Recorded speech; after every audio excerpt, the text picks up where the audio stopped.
do Senhor e o use nesse momento para trazer a palavra do Senhor. Que Deus lhe abençoe, pastor. Obrigado, pastor Robson. Obrigado, pastor Gilson, pelo convite, a oportunidade de poder falar. A nossa comunidade adventista do NASP de São Paulo, que nos acompanha pela internet, através dos canais do Facebook, YouTube, entre outros. Estou muito contente de poder estar com vocês nesta manhã, do Santo Dia de Deus, para estudarmos a sua palavra. Queremos buscar a Deus, buscar o discernimento do Espírito para compreender o tempo em que vivemos à luz da sua palavra. Deus tem inúmeras revelações, mensagens para nos comunicar, e num tempo de crise a nossa mente busca por essa instrução, por essa luz divina. E eu espero que você nesta manhã possa compreender um pouco mais daquilo que Deus tem revelado para nós na sua palavra. Nós estamos em um contexto em que as pessoas estão sensibilizadas com a crise, com a enfermidade, com a difusão do coronavírus e, além dele, de muitas outras coisas. É um momento em que o mundo percebe uma situação dramática e muitas pessoas se voltam então para a palavra de Deus. Muitos estão especulando sobre o que vai ser o desdobramento desta crise. Algumas pessoas acham que ela pode ser o início de uma grande guerra, que começa com uma guerra biológica, uma guerra entre as nações, uma guerra em que o mundo poderá ser destruído. Outras pensam que ainda mais cedo ou mais tarde, alguma bomba, alguma coisa terrível poderá acontecer ao mundo, trazendo fim às condições de vida na terra. Bem, Jesus disse que haveria guerras, terremotos, epidemias, porém estas coisas não seriam ainda o fim. E em Mateus 24, verso 14, ele diz que a pregação do Evangelho marcaria o momento final da história deste mundo para o início do reino de Deus. Em Lucas, ele também dá diversos sinais e para aquela geração de Jerusalém, de Judá, no seu tempo, Jesus disse que o cerco de Jerusalém seria o sinal do fim e da queda daquela cidade. Mas quanto ao mundo, ele não falou acerca de um sinal específico em Lucas, assim como temos em Mateus a pregação do Evangelho. Portanto, queremos refrisar as palavras de Cristo em Mateus, de que as crises desencadeadas pelas atividades humanas neste mundo não trazem o fim. Portanto, você que está preocupado nesta manhã, durante esta crise, com as coisas que acontecem no mundo, ao nos voltarmos para a palavra de Deus, devemos ter a segurança de que este mundo está nas mãos do Senhor. Ele pertence ao Senhor porque foi Ele que o criou e Ele zela pela sua criação. E Ele naturalmente lamenta que a criação esteja sob o peso do pecado, da corrupção, da degradação, mas Ele tem um plano e Ele tem uma agenda no seu plano de salvação para libertar este mundo de forma definitiva. E nós aguardamos por esse momento. E nesta manhã, diante desse contexto de crise em que estamos, nós queremos ler a palavra de Deus sobre este tema. Terminará o mundo com uma guerra biológica, uma guerra entre nações? Não, o Evangelho disse claramente. Então, qual é a grande batalha que nos aguarda para o último capítulo da história desse mundo? Então, o Apocalipse nos fala do grande Armagedon. Essa palavra se tornou bastante conhecida, popular, e até nos meios de comunicação, no cinema, na literatura, nós podemos encontrar referências ao Armagedon. E tantas referências levam as pessoas a não entender exatamente aquilo que a Bíblia quer dizer. Então, nesta manhã, nós queremos voltar para Apocalipse capítulo 16 e ler o que a palavra de Deus tem para nós acerca da última grande batalha. E eu quero dizer então para você que o que João viu na ilha de Patmos acerca da última batalha não é uma batalha entre nações, não é uma batalha de guerra biológica ou de armas nucleares, mas uma batalha de natureza religiosa. Sim, este mundo estará se posicionando então definitivamente no Armagedon, do lado de Deus ou do lado contra Deus. Então, em cada batalha é importante que você escolha o lado certo. E o Apocalipse nos indica que o lado certo no Armagedon é o lado de Cristo, porque este é o lado vencedor. Cristo é o Senhor. Desde a sua ascensão, segundo Apocalipse 5, ele assume o trono da glória. E de lá ele governa a sua criação. E então ele virá para estabelecer definitivamente o seu reino sobre esta terra. E aqueles que estão do lado de Cristo experimentam, portanto, a vitória com Ele, porque na cruz Ele já conquistou esta vitória. Então, convido você a ler comigo em Apocalipse capítulo 16, os versículos 12 a 16. Aqui está um relato do Apocalipse acerca do Armagedon.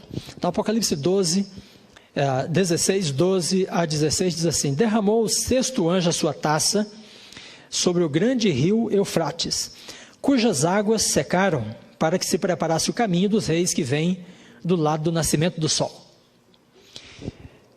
E o verso 13 então diz: então vi sair da boca do dragão, da boca da besta, da boca do falso profeta, 3 espíritos imundos, semelhantes a rãs. Porque eles são espíritos de demônios que operam sinais e se dirigem aos reis do mundo inteiro, a fim de ajuntá-los para a peleja do grande dia do Deus Todo-Poderoso. E verso 16 então diz: e então os ajuntaram no lugar que em hebraico se chama Armagedon. Bem, João fala da batalha do Armagedon dentro do contexto da sexta praga. Porém, a sexta praga ocorre após, evidentemente, as 5 primeiras, que tomam lugar após o fechamento da porta da graça. Ou seja, termina o tempo de salvação, de oportunidade, e então as pessoas precisam tomar a sua posição antes disto. No entanto, quando o tema do Armagedon é introduzido, João escreve no versículo 13 assim: então vi sair da boca do dragão, da besta e do falso profeta, 3 espíritos imundos. O que são esses 3 espíritos imundos? Vamos nos concentrar neste ponto para nós entendermos do que se trata de fato a batalha do Armagedon. Então eu peço que você coloque a imagem aí, onde está os 3 espíritos imundos, no texto que lemos em Apocalipse 16, verso 13. Então você pode avançar para a imagem discipulado e Armagedon, os 3 espíritos. Muito bem, João diz que os espíritos são semelhantes a rãs. E isso é uma expressão um pouco intrigante, porque se você conhece uma rã, sabe muito bem que ela não deve ter nada a ver com um espírito. E se você já tivesse visto um espírito também, dificilmente ia dizer que ele parece uma rã. Então, o que João quis dizer com esta expressão dele, né, essa comparação que ele fez entre os espíritos e as rãs? Muito bem, aí está a imagem correta. As rãs são impopulares na Bíblia. Na verdade, elas são mencionadas só aqui em Apocalipse 16 e no contexto das pragas no Egito. Então, como são mencionadas apenas nesses 2 momentos, quando João faz essa comparação, é como se ele quisesse dizer que quando ele viu aqueles espíritos, ele se lembrou da praga das rãs no Egito, porque esta é a única referência às rãs no contexto bíblico. Então, os 3 espíritos são relacionados tradicionalmente pelos protestantes, e especialmente pelos adventistas do 7º dia, com 3 entidades principais. Primeiro, o dragão é uma referência ao Império Romano. É uma referência também ao diabo e Satanás, mas como um poder histórico, o Império Romano. A besta é uma referência ao Império dos Papas, na Idade Média, e a segunda besta é uma referência ao Império Americano. Mas os espíritos que saem destes símbolos, né, dragão, a besta e o falso profeta, então deve ser uma referência às religiões que emergem desses poderes históricos. E então nós temos o paganismo e espiritualismo em conexão com o Império Romano, o cristianismo nominal em conexão com o Império dos Papas e o protestantismo secularizado em conexão com o Império Romano. Mas o que tem a ver esta expressão, então, semelhantes a rãs, que é a comparação que João faz para os 3 espíritos? Muito bem, alguns estudiosos do Apocalipse, como Gregory Bill, John Paulin, nos ajudam a decifrar esta questão. Então, o Bill, por exemplo, diz assim, esse é um grande comentarista evangélico, ele diz: a referência aos magos indica que as rãs no Apocalipse representam uma obra persuasiva de falsificação, a fim de levar as pessoas a aderir a uma falsa religião nos últimos dias. Muito bem, então aqui está uma chave interpretativa importantíssima no Apocalipse. No Egito, a praga das rãs foi a terceira e foi a última que os magos conseguiram imitar, falsificar. Então ali Moisés e Arão faziam as obras de Deus e os magos imitavam esta obra, tentando persuadir o faraó, contrariamente à influência de Moisés. Muito bem, quando João compara os espíritos às rãs, é como se ele dissesse que esses espíritos farão uma obra de falsificação, de imitação, na mesma linha, né, do trabalho que os magos faziam no Egito. Depois John Paulin vem e faz o seguinte comentário, ele diz, os 3 demônios em Apocalipse 16 devem nos fazer lembrar dos 3 anjos em Apocalipse 14. Porque veja, se há uma obra de imitação e falsificação, é porque existe uma obra verdadeira que está sendo feita. Então, no Apocalipse, os símbolos e os eventos, né, são dados em pares opostos. Isso é uma estrutura comum no Apocalipse. Então, nós temos o cordeiro, temos o dragão. Tem o trono de Deus, tem o trono do dragão. Tem a mulher pura em Apocalipse 12, tem a mulher perversa em Apocalipse 17. Tem o selo de Deus, tem a marca da besta. E assim por diante. Então, se nós temos 3 anjos puros, né, em Apocalipse 14, 3 anjos celestiais, depois nós temos então os 3 demônios em Apocalipse 16. Então o Paulinho diz, o que é um demônio? Bem, os demônios no contexto bíblico são anjos caídos. Então nós temos um trio de anjos celestiais em Apocalipse 14 e em Apocalipse 16 temos um trio de anjos caídos, um trio de demônios. Então esses 2 trios devem ser entendidos de forma conjunta. E esta é uma chave interpretativa importante no entendimento do Armagedon no contexto bíblico. Então, os 3 demônios devem estar fazendo, portanto, uma obra de falsificação, de imitação, à obra dos 3 anjos em Apocalipse 14. Muito bem, então nós podemos fazer a seguinte comparação. Em Apocalipse 14 temos 3 anjos, eles representam um grande movimento protestante, cristão, de restauração da verdade na terra. Portanto, eles representam o evangelho eterno, juízo, lei de Deus, sábado e criação. Por que sábado e criação? Porque o primeiro anjo apela para as pessoas adorarem aquele que fez o céu, o mar e a terra. Ora, esta é uma linguagem do mandamento. Em Êxodo 20, versículo 8 a 11, nós lemos acerca do mandamento do sábado. E o motivo para a guarda do sábado, que é dado no mandamento, é exatamente porque Deus criou em 6 dias o céu, o mar e a terra. Bem, por contraste, então os 3 demônios devem representar o oposto disso, ou a falsificação disto. Se o evangelho eterno começou a ser proclamado com a restauração da lei de Deus no contexto do meio do século XIX, então os 3 demônios devem representar também uma obra de falsificação e de oposição a este trabalho de Deus que começa no meio do século XIX. Então eles devem representar um falso evangelho, espiritualismo, leis humanas, domingo em contraste com sábado e evolucionismo em contraste com a criação. Muito bem, quando nos voltamos para o contexto do século XIX, então em 1844 começa um grande movimento de proclamação da palavra de Deus nos Estados Unidos. E esse movimento se espalha pelo mundo. E nós entendemos que este movimento é representado pelos 3 anjos, porque esse movimento traz o anúncio do juízo investigativo, que é a última fase do ministério de Cristo no santuário celestial. Este movimento faz uma restauração do sábado bíblico em homenagem à criação, ou seja, as pessoas são chamadas a adorar o Deus verdadeiro através da guarda do dia que ele reservou na sua lei, o santo sábado. Justificação pela fé, grande conflito. Então essas são algumas das questões abordadas no contexto histórico como cumprimento da visão dos 3 anjos em Apocalipse 14.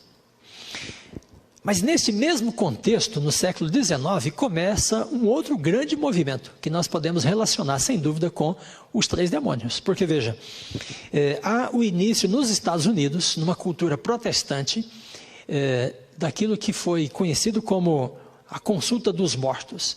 Esta era uma prática proibida, proscrita na cultura americana, e os protestantes a abominavam.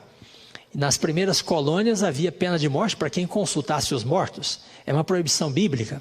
Mas isso começa então em 1848 e cresce, para se tornar um fator distintivo da cultura norte-americana. Isso está presente no cinema, na literatura, na cultura de modo geral e também nas religiões. Em 1859, há o lançamento do livro A Origem das Espécies, de Charles Darwin. Consta que o livro é lançado em 1859, mas as suas teses estavam prontas no final da década de 1840. Então, no mesmo contexto em que o sábado bíblico é destacado como sinal da criação, começa a divulgação desta ideologia segundo a qual não existe um criador e nem uma criação, mas uma natureza que evoluiu de pequenas formas de vida para formas mais complexas. E daí outros movimentos que podem ser listados como parte daquilo que nós devemos considerar como sendo a contrafação, a falsificação da obra de Deus. Então aqui temos esta oposição, este quadro que o Apocalipse nos apresenta do Armagedon, uma luta espiritual. E ela é representada nas visões do Apocalipse através da imagem de 3 anjos celestiais, que restauram a verdade de Deus na terra, e do outro lado, 3 demônios, ou 3 anjos caídos, que fazem uma obra de oposição, contrafação à obra de Deus. Muito bem, se você está então preocupado, se você está angustiado pensando no que vai dar esta crise, então eu quero dizer para você, com base na palavra de Deus, que nenhuma crise desencadeada pela ação humana vai trazer o fim ao planeta Terra ou à vida na Terra. Estas crises poderão mudar o comportamento das pessoas, porém o fim virá quando Deus determinar. E na verdade o mundo se prepara para este fim porque 2 grandes coalizões vêm se formando desde o meio do século XIX, uma com o Evangelho Eterno e a outra com a sua falsificação. E este conflito caminha então para o seu desfecho com o momento da volta de Cristo e o estabelecimento do seu reino. Então, amigo, você que nos acompanha pela internet, pelo Facebook, pelo YouTube, então nesta manhã queremos afirmar para você que o mundo de fato vive um momento de crise, mas a crise do coronavírus pode ser apenas uma crise para desviar a atenção das pessoas daquilo que é a crise de fato. Porque a crise de fato, que define o destino das pessoas, não tem que ver com vírus, com bombas e com os interesses políticos das nações, mas com interesses religiosos, espirituais. E esta grande crise está revelada no livro do Apocalipse. Muito bem, então este é um primeiro quadro que nós temos no Apocalipse acerca da última grande batalha. Mas há um segundo, eu gostaria de mencioná-lo mais brevemente para você, que tem que ver com as trombetas. Apocalipse capítulo 8 e 9, nós temos então o relato das trombetas. O que são as trombetas? Há muitas interpretações, você pode encontrar talvez pelo menos umas 6 ou 8 principais. Porém, as interpretações mais garantidas, mais seguras, são aquelas que entendem que as trombetas vão desde o tempo de Cristo, com a queda de Jerusalém, até a sua segunda vinda. Então, as trombetas são um conjunto de juízos que Deus impõe sobre as nações durante a história. Especialmente as nações ou os povos que combatem contra o seu povo. Muito bem, nesta perspectiva, então, nós entendemos que a 5ª e a 6ª trombeta deve se referir ao contexto dos séculos 19, 20 e 21, ou até o momento da segunda vinda de Cristo. Na 5ª trombeta, a imagem que nos é dada é de que um anjo caído do céu recebe a chave do poço do abismo. Essa é uma imagem bastante curiosa, porque a chave do poço do abismo é dada e o anjo abre esse poço. E então João diz que sai uma fumaça do abismo e essa fumaça escurece boa parte do céu. E da fumaça saem então gafanhotos. E ele diz que os gafanhotos têm uma picada como de escorpiões. E eles atacam as pessoas com as suas caudas, mas somente aquelas que não têm o selo de Deus. Olha, essa é uma informação importante aqui na 5ª trombeta, porque o selo de Deus tem a ver com a restauração do sábado, da mensagem da criação, E, portanto, a quinta trombeta deve estar tratando de um momento em que algumas pessoas já têm o selo de Deus. Agora, o que é essa imagem de um abismo que é aberto? E então dali sai uma fumaça com esses gafanhotos. Muito bem, eu vou explorar 2 pontos da visão apenas. Primeiro, o abismo, no contexto bíblico, não é um local geográfico, mas uma metáfora de confinamento. Então, em Apocalipse 11, diz que uma besta sai do abismo e ela peleja contra as 2 testemunhas, que são a palavra de Deus. Em Apocalipse 17, diz que a besta escarlate também sai do abismo. Então, o abismo é um lugar de onde saem poderes que estão restringidos, que estão confinados, e lhes são permitidos, então, alguns momentos de atuação. O abismo também aparece no Apocalipse, no capítulo 20, quando Satanás é preso após a segunda vinda de Cristo. No contexto da segunda vinda, ele é preso por 1000 anos no abismo. Então, não é que ele é fechado em um compartimento, em um local geográfico, mas que ele é confinado num contexto em que não pode mais agir. Então, se esta imagem da quinta trombeta diz que o abismo é aberto e saem gafanhotos, então esses gafanhotos devem ser uma referência a poderes espirituais que estão restritos, estão contidos, mas no contexto da quinta trombeta, Deus vai liberá-los para eles fazerem aquilo que desejam. Quando observamos o contexto bíblico, podemos perceber que há forças espirituais que estão contidas por Deus. A gente pode perceber isso já no contexto do dilúvio. Então, Deus permitiu que as fontes do abismo fossem abertas e veio então uma destruição. Durante o ministério de Cristo, ele se depara com os demônios. E ele manda os demônios voltarem para o abismo em alguns momentos. Então, o abismo, no contexto bíblico, pode ser considerado como sendo um contexto ou uma metáfora de confinamento dos demônios. E em Judas 6 nós temos uma referência também a isto. Então, os anjos que caíram não guardaram aliança com Deus. Então, Judas diz que eles foram reservados, aprisionados em cadeias eternas e aguardam o juízo de Deus. Muito bem, então, aquilo que sai do abismo são forças destruidoras relacionadas com os demônios, com o diabo e Satanás. Então, os gafanhotos aqui devem ser uma metáfora para falar também de demônios, forças espirituais que atuarão nos últimos dias. Agora veja, curiosamente, os gafanhotos atingem as pessoas com as suas caudas. Então, por que João observou esse detalhe, né, da cauda? É que em Apocalipse 12, ele faz uma outra menção à cauda, é a cauda do dragão. Ele diz que o dragão de 7 cabeças, arrasta a terça parte das estrelas com a sua cauda. As estrelas no Apocalipse são referências a anjos também. Então, quando diz que o dragão arrasta a terça parte das estrelas, significa que ele convence, ele traz para o seu lado a terça parte dos anjos. Mas o que significa aqui a cauda? Em Ezequiel diz que ele se tornou bastante persuasivo e ele desencadeou uma campanha no céu para persuadir os anjos contrariamente ao governo de Deus. Então, quando João fala no Apocalipse, ou faz essa referência à cauda do dragão, ele está falando de um poder de persuasão, um poder de convencimento, através de um discurso, de uma campanha, em favor de determinada causa.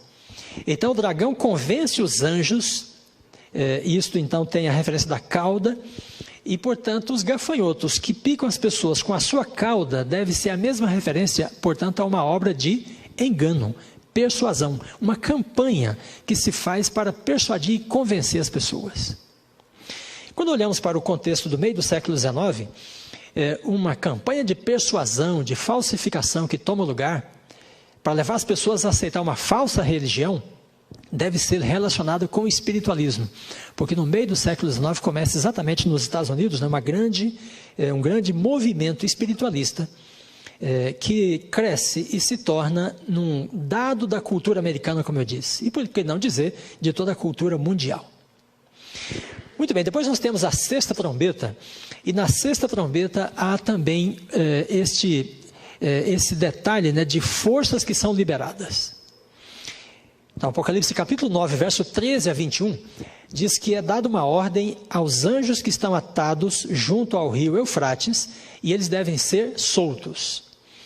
Quando João vê os anjos sendo soltos, ele não fala de anjos em seguida, ele fala de uma cavalaria. E essa cavalaria, segundo ele, tem milhões e milhões de cavalos e cavaleiros, e essa cavalaria tem semelhanças com os gafanhotos da quinta trombeta. Porque ele diz que o poder dos gafanhotos, assim como dos cavalos, está na sua cauda. Ou seja, os cavalos aqui também representam uma obra de engano, de persuasão nos últimos dias. Ele também diz que os gafanhotos têm dentes de leão e os cavalos parecem leões. Então, essa comparação entre os gafanhotos e os cavalos deve nos indicar que a quinta trombeta e a sexta representam o mesmo movimento, um mesmo evento de falsificação, de engano no mundo, que, porém, da quinta trombeta para a sexta tem, vamos dizer, passa por um movimento de intensificação. Então, há um trabalho, né, que se inicia com a quinta trombeta, que se intensifica na sexta. Porque tanto os gafanhotos quanto os cavalos atingem as pessoas com o poder das suas caudas. Assim como o dragão, né, atingiu os anjos com o poder da sua cauda. Bem, então, do que estamos falando quando nos referimos à obra dos 3 demônios em Apocalipse 16, dos gafanhotos em Apocalipse 9 e dos cavalos em Apocalipse 9? Há uma obra podemos chamar de discipulado, de persuasão, de falsificação, para convencer as pessoas a aceitar um falso evangelho. E esse trabalho ocorre porque, do outro lado, né, há 3 anjos que representam também uma obra de discipulado, mas o discipulado celestial, que está apelando às pessoas na terra para aceitarem o evangelho eterno, a pessoa de Cristo e a palavra de Deus. Muito bem, então, no Apocalipse nós temos estes 2 quadros, 2 trios de anjos, 3 anjos celestiais e 3 anjos caídos do outro lado. E depois nós temos a cavalaria do abismo, que sai do abismo para esta obra de persuasão. Estes 2 quadros nos colocam diante, portanto, de 2 grandes campanhas globais de discipulado, em que uma influência, né, é exercida sobre as pessoas para levá-las a aceitar ou a mensagem dos 3 anjos ou a mensagem dos 3 demônios. Por outro lado, então, nas trombetas nós temos também a revelação dessa campanha de discipulado por parte das trevas. Bem, onde é que nós podemos reconhecer esse discipulado do abismo? Eu quero compartilhar com você algumas coisas que sempre nos chamam a atenção, porque o mundo secularizado também não deixa de ser um mundo espiritualizado. O que eu quero dizer com isso? A difusão, né, e a propagação, a popularização de várias práticas, desde o meio do século XX principalmente, que são claramente espiritualistas. E eu quero então mostrar para você em que consiste o discipulado do abismo. São 2 campanhas globais de discipulado, e o discipulado do abismo tem técnicas místicas. Então, yoga, meditação, cristais, acupuntura, viagem fora do corpo, fenômenos paranormais, drogas, ritmos psicodélicos, todas essas práticas, essas técnicas místicas, não podem ser conectadas com outra coisa, senão a uma obra de discipulado por parte de poderes do abismo. O espiritualismo está difundido, portanto, nas igrejas cristãs, no culto, na liturgia gospel, em sinais e maravilhas, e para muitos pesquisadores, o pentecostalismo e o carismatismo abre uma porta para que o espiritualismo entre dentro das igrejas cristãs. Então, se o Apocalipse está falando para nós de um movimento, né, espiritualista, representado nos 3 demônios e na cavalaria, e no grupo dos gafanhotos, né, nas trombetas, este movimento pode ser uma representação daquilo que nós vemos no mundo de hoje como atuação do espiritualismo. O espiritualismo está, portanto, nos meios de comunicação, está na imprensa, está na internet. O espiritualismo está nas universidades. E você pode ir, por exemplo, a Harvard e vai encontrar inúmeras pesquisas feitas na linha de Daniel Goleman e da inteligência emocional. Daniel Goleman, um praticante da meditação budista, ele tem um livro chamado A Mente Meditativa. E através destas pesquisas se deu ao espiritualismo, né, nos Estados Unidos, uma roupagem científica. Portanto, o espiritualismo está nas universidades e está também dentro das igrejas, porque as pessoas estão sendo levadas a experiências místicas, né, dentro dos cultos cristãos. Então, esta é uma grande campanha de propagação do espiritualismo no mundo moderno. Ellen White, essa grande escritora, que os adventistas reconhecem como uma profetisa, fala sobre a difusão do espiritualismo nos últimos dias. Então, no livro Grande Conflito, páginas 561, 562, ela diz: Satanás tem há muito estado a preparar-se para um esforço final, a fim de enganar o mundo. Pouco a pouco, ele tem preparado o caminho para a sua obra mestra do engano. 2 pontos. O desenvolvimento do espiritismo. Então veja, amigos, você que nos acompanha da sua casa, pelo Facebook, pelo YouTube, Ellen White escreveu isto no século XIX, e ela estava dizendo que uma grande obra de falsificação seria levada a efeito por Satanás, e que ele já vinha se preparando para esta obra, porém não tinha conseguido alcançar os seus objetivos ainda. Porém ela diz, estes objetivos serão alcançados nos últimos dias. Então ela faz essa expressão, né, o desenvolvimento do espiritismo. Muito bem, na sequência do texto ainda ela diz, até agora ele não conseguiu realizar completamente seus desígnios, mas estes serão atingidos no fim dos últimos dias. Então veja o último trecho da citação. Com exceção daqueles que são guardados pelo poder de Deus, pela fé em sua palavra, o mundo todo será envolvido por este engano. Veja, nós lemos nas trombetas em que os gafanhotos atingem as pessoas, porém não aquelas que têm o selo de Deus. E agora Ellen White está dizendo que a obra do espiritualismo enganará o mundo inteiro, com exceção daqueles que são guardados pelo poder de Deus. Muito bem, amigos, então a palavra de Deus nos coloca diante desta realidade de um conflito que se desencadeia entre forças espirituais. Eu quero repetir para você, Covid-19, as crises desse mundo desencadeadas pelas condições naturais doentias do planeta Terra, do desequilíbrio do ecossistema, as guerras das nações, são apenas cortinas de fumaça para desviar a atenção das pessoas daquilo que é de fato essencial. E Jesus disse que nós devíamos temer poderes que podem comprometer o nosso destino eterno, não necessariamente apenas o nosso corpo. O corpo pode ser tratado, pode ser curado, o corpo pode ser remediado, porém o destino eterno, que tem que ver com a sua salvação, este sim você não pode arriscar. Portanto, mais do que uma crise por causa de um vírus, o mundo está numa crise por causa de forças espirituais em conflito, no grande Armagedon, em que a verdade de Deus está sendo restaurada por um lado e há uma obra de falsificação do outro lado. E em que consiste o discipulado do povo de Deus?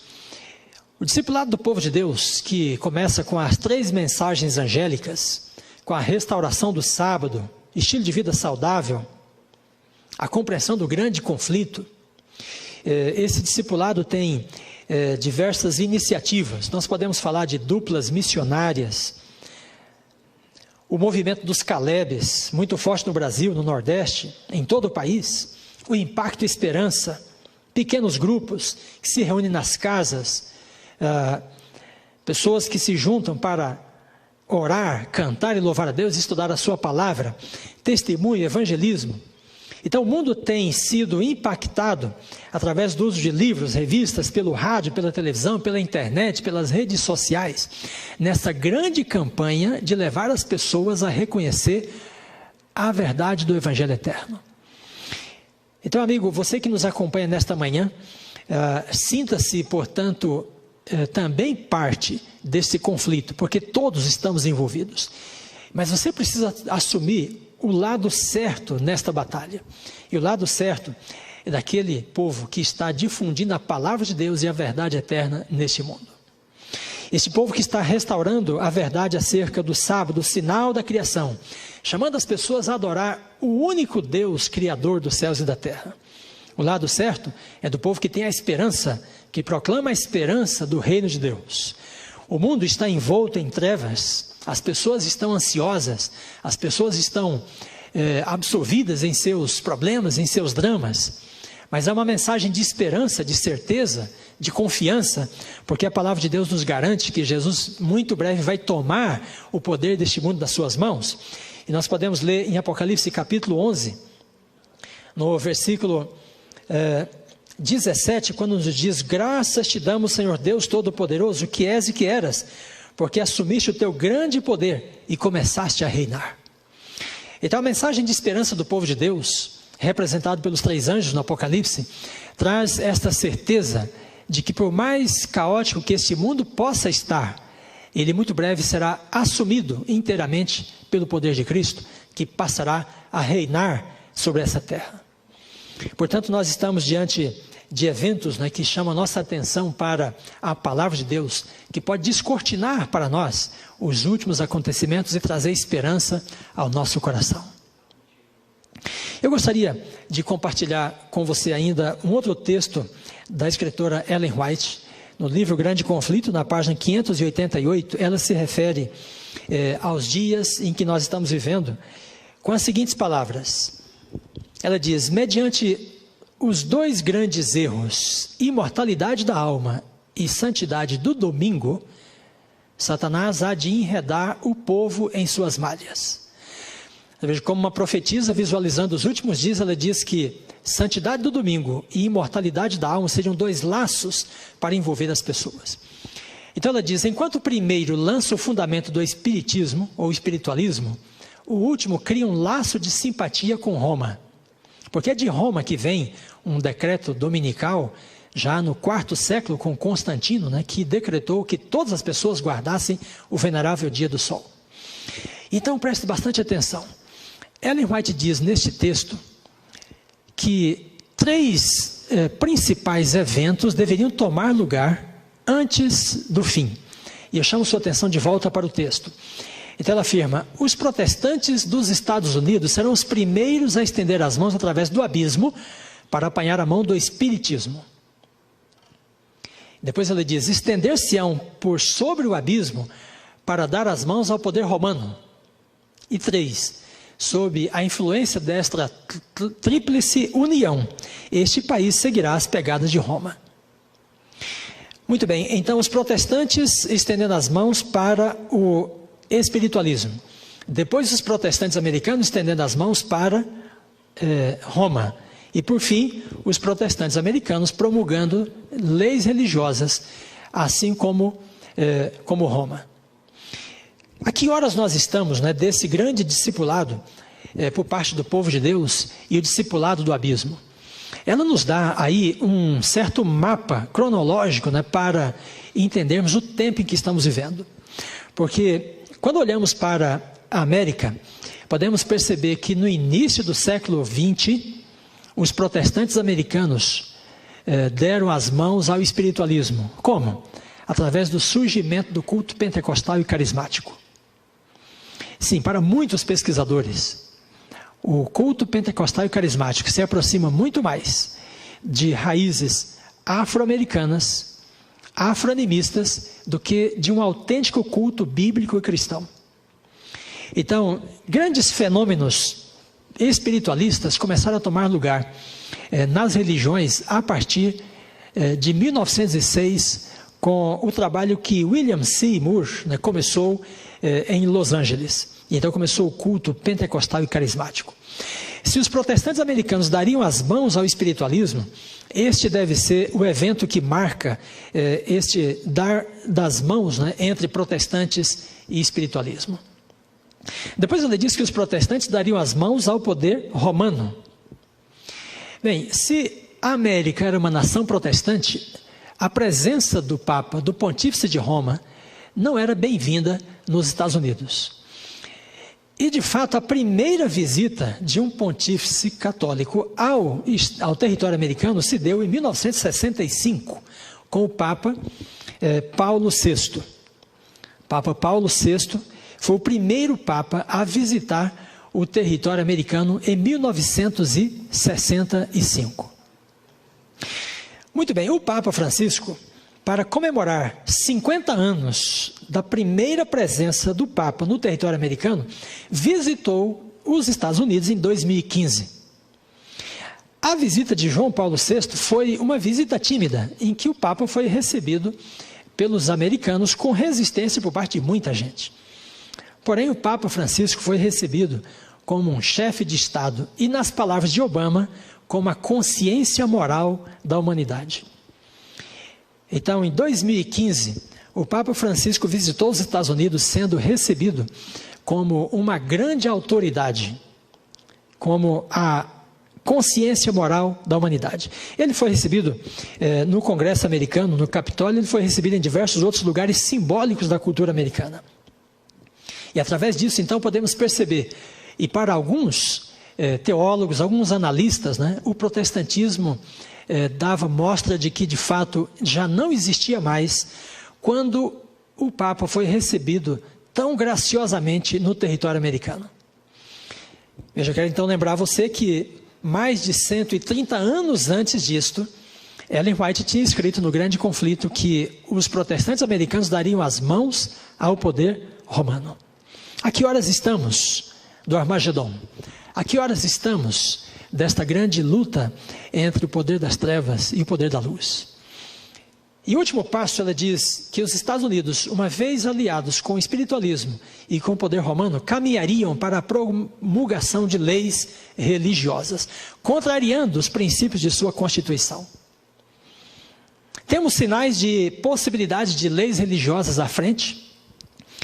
Eu quero lembrar então você da carta Dies Domini, esta encíclica papal, em que o Papa João Paulo II lançou os fundamentos para uma lei dominical em nível global. Então, o que ele chama de o Dia do Senhor, nesta encíclica, é o dia santificado para Deus, e ele embasa toda a sua argumentação na teologia do sábado bíblico. Porém, com esse detalhe da transferência, né, em que o sábado bíblico é transferido do 7º dia para o 1º dia da semana. E nesta encíclica, João Paulo II defende que o Estado, o poder civil, tem o dever de garantir aos seus cidadãos o direito da guarda do dia do Senhor. Então, com estas palavras, ele estava abrindo espaço para uma aproximação entre igreja e Estado, em que o Estado passa a promulgar leis religiosas para atender aos interesses da igreja. Mas que igreja está por trás desse interesse? As igrejas protestantes norte-americanas se espalharam pelo mundo, juntamente com o catolicismo romano, que tem uma lei religiosa em que guardar domingos e festas é um dos mandamentos. Muito bem, e voltando ao grande conflito, voltando a Ellen White, no livro Testemunhos Seletos, no volume 3, na página 142 e 143, ela nos faz a seguinte advertência. Eu vou mencionar esse texto porque, para muitas pessoas, a crise do coronavírus, o novo coronavírus, poderia ser o início do fim do mundo. Mas eu já disse para você aqui que, provavelmente, esta é apenas uma cortina de fumaça para desviar a sua atenção daquilo que é, de fato, a crise, né, que esse mundo está vivendo. Uma crise de natureza espiritual. Então, qual seria o sinal do fim de todas as coisas, né, segundo a perspectiva profética? Então, leio em Testemunhos Seletos, volume 3, página 142. em que ela diz assim: a substituição da lei de Deus pela lei dos homens, a exaltação por autoridade meramente humana do domingo, posto em lugar do sábado bíblico, veja, é o último ato do drama. Quando esta substituição se tornar universal, Deus se revelará. Ele se erguerá em sua majestade para sacudir terrivelmente a terra. Sairá do seu lugar para punir os habitantes do mundo por sua iniquidade. Então, amigos, pelo Facebook, pelo YouTube e membros desta igreja que nos assistem de sua casa através das redes sociais e da internet, Deus está nos dizendo nesta manhã que não, o coronavírus não é um sinal do fim dos tempos, mas apenas uma das crises, profetizadas por Jesus em Mateus 24, em Lucas 21, em que guerras, terremotos, fome e epidemias tomariam lugar em várias partes do mundo. Mas a palavra de Deus está dizendo que um grande conflito se desencadeia na história do mundo e caminha para a sua conclusão com a volta de Jesus. E antes deste grande evento, do segundo retorno de Cristo, a terra então passa por uma grande guerra, mas não entre nações, mas uma guerra entre o bem e o mal, entre Cristo e o dragão, entre aqueles que seguem a Cristo e aqueles que seguem o dragão, aqueles que têm o selo de Deus e aqueles que têm a marca da besta, ou a marca do dragão. E neste conflito você precisa escolher o lado correto, porque quando uma lei religiosa promulgada pelo Estado tornar-se global, então este será o último ato no grande drama. E então Jesus estará preparando-se para retornar em poder e grande glória. Eu gostaria nesta manhã de orar com você que nos acompanhou através dos canais, pedindo a Deus que possa abrir os nossos olhos para compreendermos o caminho que o nosso mundo está seguindo. Para abrir os nossos olhos para que nós consigamos tomar o lado certo neste conflito. E que nós temos o discernimento do Espírito para compreender a palavra de Deus e nesses últimos dias tomarmos o lado de Cristo, que é o lado vencedor. E eu gostaria então, antes dessa oração, de ler o texto que está em Apocalipse capítulo 15, versículo 2. E aqui nós temos então um quadro magnífico em que João vê os vencedores do Armagedon. Então ele diz assim, Apocalipse 15, verso 2: vi como que um mar de vidro mesclado com fogo, e os vencedores da besta, da sua imagem e do número do seu nome, se achavam em pé no mar de vidro, tendo harpas de Deus. Então este é o seu destino. Você está sendo chamado a preparar-se para estar em pé, ou seja, aprovado com os vencedores. Os vencedores aqui são aqueles que vencem o dragão, vencem a besta, vencem a imagem da besta, porque eles estão com Cristo, o grande conquistador. Então, assim como você está aí na sua casa, nos acompanhando, nesse momento, feche os seus olhos, deixe qualquer coisa que você esteja fazendo e concentre-se em Deus, e nós vamos então dirigir uma palavra de oração ao Senhor. Nosso Deus e amado Pai, louvado seja o Teu nome, Senhor, pela Tua palavra fiel e verdadeira. A Tua palavra capaz de descortinar o futuro diante dos nossos olhos.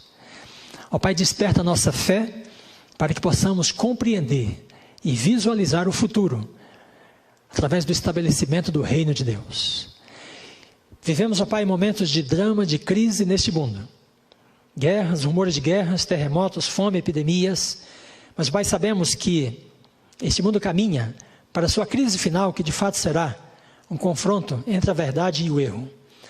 Abra, Senhor, os nossos olhos para que compreendamos pela Tua palavra a verdade e desperte em nosso coração um amor sincero por essa verdade. E que possamos abraçar a verdade bíblica, abraçar a Cristo, o Evangelho eterno, e desta forma escolhermos o lado certo nesta batalha. Abençoa, ilumina e salva os Teus filhos. Abençoa e ilumina aqueles que têm a Tua palavra, para que sejam poderosos em testemunhar da mesma, através do rádio, da televisão, da internet, dos meios de comunicação todos, e que esta palavra verdadeira possa levar luz e salvação para aqueles que estão em trevas. Dá-nos forças, ó Pai, para discipularmos para Cristo os seus escolhidos nesta última fase da história do mundo. Pelo seu nome santo nós oramos e nós imploramos tua proteção, tua graça e tua salvação. Amém.